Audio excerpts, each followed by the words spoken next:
मूकपञ्चशती मन्दस्मितशतकम् श्लोकास् 11-20 वक्त्रश्रीसरसी जले तरलित ब्रूवल्लिकल्लोलिते कालिं नाददती कटाक्षजनुषा माधुव्रतीं व्यापृतिम् निर्निद्रामलपुण्डरीककुहना पाण्डित्यमाबिभ्रती कामाक्ष्या स्मितचातुरी मम मनः कातर्यमुन्मूलयेत् नित्यं बाधितबन्धुजीवमदरम् मैत्रीजुषं पल्लवैः शुद्धस्य द्विजमण्डलस्य च तिरस्कर्तारमप्याश्रिता या वै मल्यवती सदैव नमताम् चेतः पुनीतेतराम् कामाक्ष्या हृदयं प्रसादयतु मे सा मन्दहासप्रभा द्रुह्यन्ती तमसे मुहुः कुमुदिनी साहाय्यमाबिभ्रती यान्ति चन्द्रकिशोरशेखरवपुः सौदाङ्गणे प्रेङ्खणम् ज्ञानाम्बोनिधिवीचिकां सुमनसां कूलङ्कषां कुर्वती कामाक्ष्या स्मितकौमुदी हरतु मे संसारतापोदयम् काश्मीरद्रवदातु कर्दमरुचा कल्माषतां बिभ्रती हंसौगैरिव कुर्वती परिचितिम् हारीकृतैर्मौक्तिकैः वक्षो जन्मतुषारशैलकटके सञ्चारमातन्वती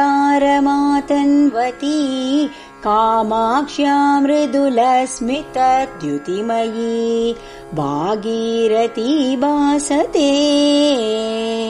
कम्बोर्वंशपरम्परा इव कृपा सन्तानवल्ली भुवः संफुल्लस्तबका इव प्रसृमरा मूर्ता प्रसादा इव वाक्पीयूषकणा इव त्रिपथगा पर्यायवेदा इव भ्राजन्ते तव मन्दहासकिरणा काञ्चीपुरी नायिके वक्षोजे घनसारपत्ररचना भङ्गी सपत्नायिता कण्ठे मौक्तिकहारयष्टिकिरण व्यापारमुद्रायिता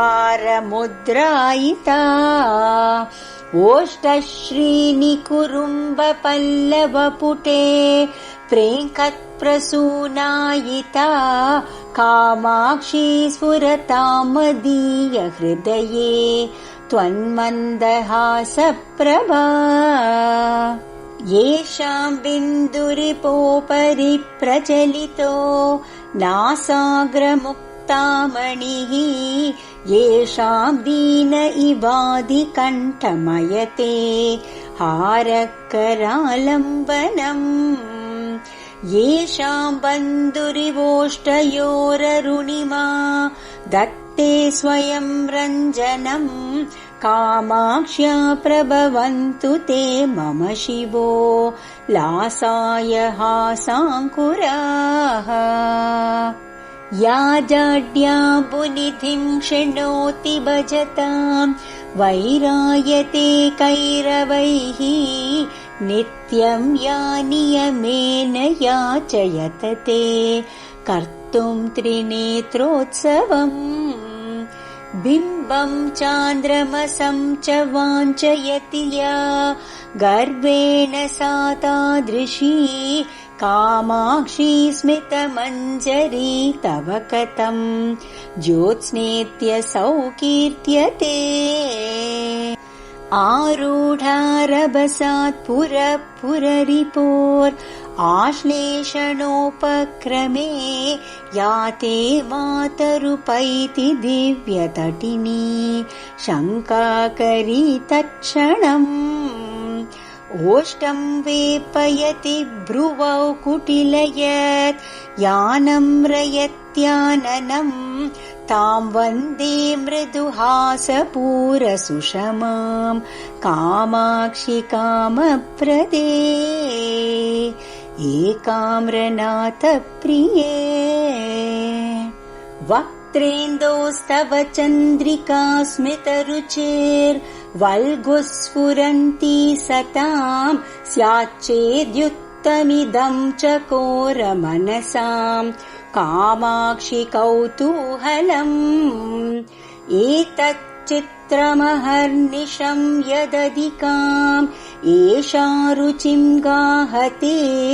बिम्बोष्टद्युमणिप्रभास्वपि च यत् विभ्वोकमालम्बते